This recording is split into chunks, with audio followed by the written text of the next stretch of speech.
Movie की शुरुआत में हम एक आदमी को देखते हैं जो अपनी गाड़ी से एक लड़की को बाहर निकालता है और उसे एक लिफ्ट में ले जाता है और वहां पर मौजूद एक बूढ़ी औरत भी होती है और वो उसे बताती है कि मुझे सब पता है कि तुम यहाँ लड़कियों के साथ क्या करते हो। फिर वो उस बूढ़ी औरत को कहता है कि तुम तो मेरे बारे में काफी कुछ जानती हो। फिर वो उस बूढ़ी औरत का चश्मा उतार कर नीचे फेंक देता है। तभी वो लड़की लिफ्ट को रोककर उस आदमी को शूट कर देती है, जिसके बाद वो लड़की वहां से चली जाती है। तभी हम देखते हैं कि एक लड़का उसका पीछा कर रहा होता है। वो लड़की अपने घर चली जाती है और उस लड़की का नाम सावा होता है, जो बताती है कि उसका बाप एक पुलिस ऑफिसर था और अमीर नाम के एक आदमी ने उसके माँ बाप को मार दिया था और अब सावा सिर्फ उससे अपनी माँ बाप की मौत का बदला लेना चाहती है। फिर सावा अपने रूम में चली जाती है और वहाँ उससे मिलने एक पुलिस ऑफिसर आता है और सावा उससे पूछती है कि मेरा ऐप कहाँ है, क्योंकि अब मुझे सब कुछ याद आ रहा है। फिर एंकर उसे वो ऐप दे देता है, जिसके बाद एंकर उसे बताता है कि तुम ये ऐप बाद में लेना, क्योंकि इसके लेने के बाद तुम सब कुछ भूल जाती हो।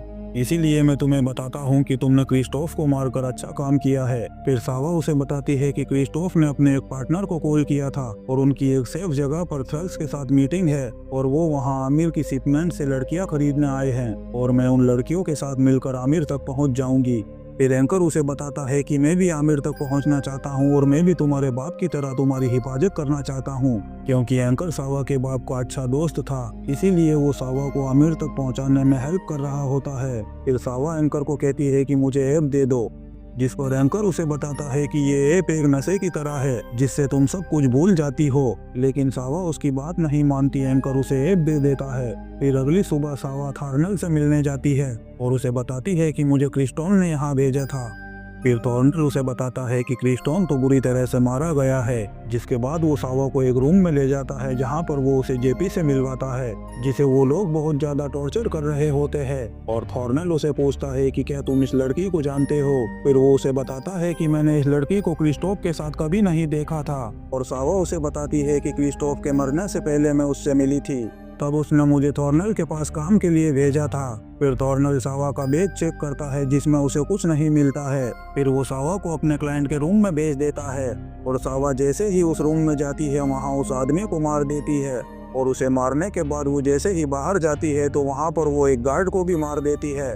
फिर वो उस गार्ड की गन उठाकर जेपी से पूछती है कि आमिर की सेवमेंट कब जाने वाली है, मगर वो उसे कुछ नहीं बताता और वहाँ से भाग जाता है। फिर सावा अपनी सारी चीजें उठाकर वहां से चली जाती है और वो जैसे ही आगे जाती है तो वहां पर वही लड़का आ जाता है और वो सावा को बताता है कि मेरा नाम ओबरी है और तुम मुझे जानती हो, जिससे सावा को ओबरी याद आने लगता है, मगर वो उसे इनकार कर देती है कि मैं तुम्हें नहीं जानती। और वो उसे बताता है कि ये सब कुछ ऐप लेने की वजह से हो रहा है, जिसकी वजह से तुम सब कुछ भूल गई हो। फिर सावा वहां से जाने लगती है, तब ओबरी उसे वहां रोक लेता है और उसे कहता है कि तुम ऐप की वजह से अपनी याददाश्त धीरे धीरे खो दोगी।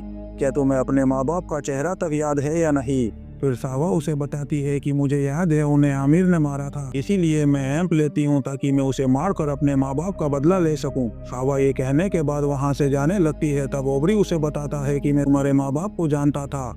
फिर सावा उससे पूछती है कि तुम मेरे माँ बाप को कैसे जानते हो। तब ओबरी उसे बताता है कि तुम पहले ऐप लेना छोड़ दो, फिर मैं तुम्हें सब कुछ बता दूंगा। ये कहने के बाद वो वहाँ से चला जाता है, जिसके बाद सावा अपने घर आकर अपने माँ बाप की फोटो को देखती है जिसमें उनका चेहरा नहीं होता है। ये देखकर वो काफी दुखी हो जाती है। तभी वहाँ पर एंकर आ जाता है और वो सावा को बताता है कि अब तुम आमिर तक कभी नहीं पहुँच पाओगी, क्योंकि उस तक पहुँचने के लिए अब हमारे पास कोई रास्ता नहीं है। तब सावा उसे बताती है कि मुझे वहाँ पर एक टिकट मिली है जिस पर जेपी के घर का नंबर है। इससे पहले कि वो कहीं चला जाए मुझे उस तक पहुँचना होगा, क्योंकि वही मुझे आमिर तक पहुँचाएगा।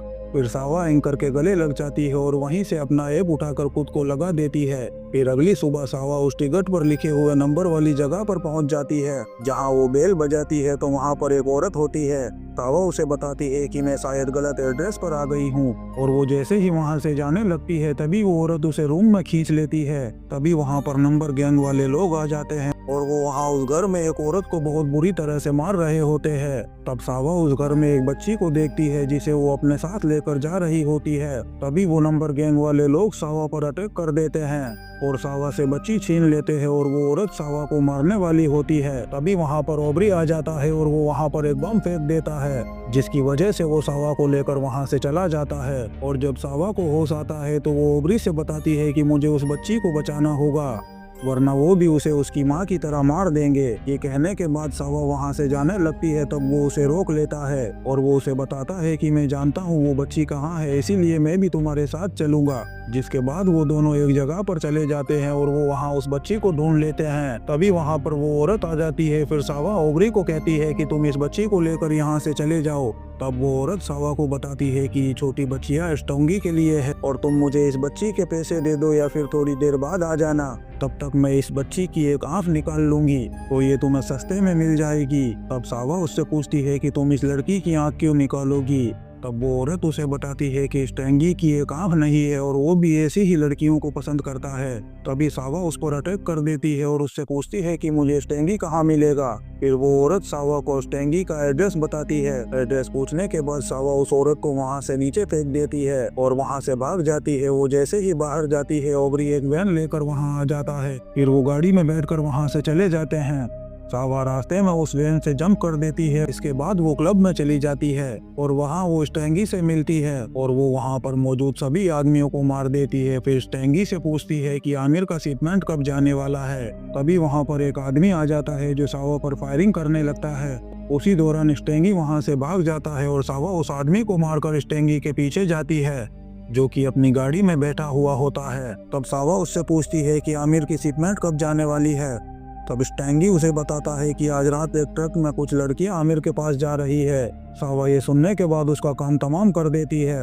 इसके बाद हम देखते हैं कि सावा उसी ट्रक में छुपकर बैठ जाती है और आमिर के अड्डे तक पहुंच जाती है। तब वहां आमिर का एक आदमी सावा को पकड़ने वाला होता है। तभी सावा उस पर अटैक कर देती है और उससे उसकी गन छीन लेती है। तभी वहां पर एक और आदमी आ जाता है और वो सावा के सर पर गन मारता है, जिससे वो वहीं पर बेहोश हो जाती है। जब सावा को होश आता है तो आमिर उसे कहता है कि मुझे पता है तुम मुझे ढूंढ रही थी। फिर सावा उसे बताती है कि तुमने मेरे माँ बाप को मार डाला है, तो तब से मैंने सोच लिया है कि मैं तुम्हें मारकर अपने माँ बाप के मौत का बदला पूरा करूंगी। तभी वहाँ पर थॉर्नल आ जाता है और आमिर उसे बताता है कि तुम इसी लड़की की तलाश में थे, जिससे वो सावा के पास जाता है और उसे वो बहुत ज्यादा टॉर्चर करने लगता है। फिर वहाँ पर आमिर का एक और आदमी जाता है और वो उसे रोक लेता है। फिर वो आदमी सावा को पकड़कर उसका एक हाथ गर्म ऑयल में डालने की कोशिश करता है, मगर सावा उस आदमी पर अटैक कर देती है और उसका वहीं काम तमाम कर देती है। जिसके बाद सावा एक नुकीली चीज से थॉर्नस पर अटैक करती है और वो वहीं पर मर जाता है।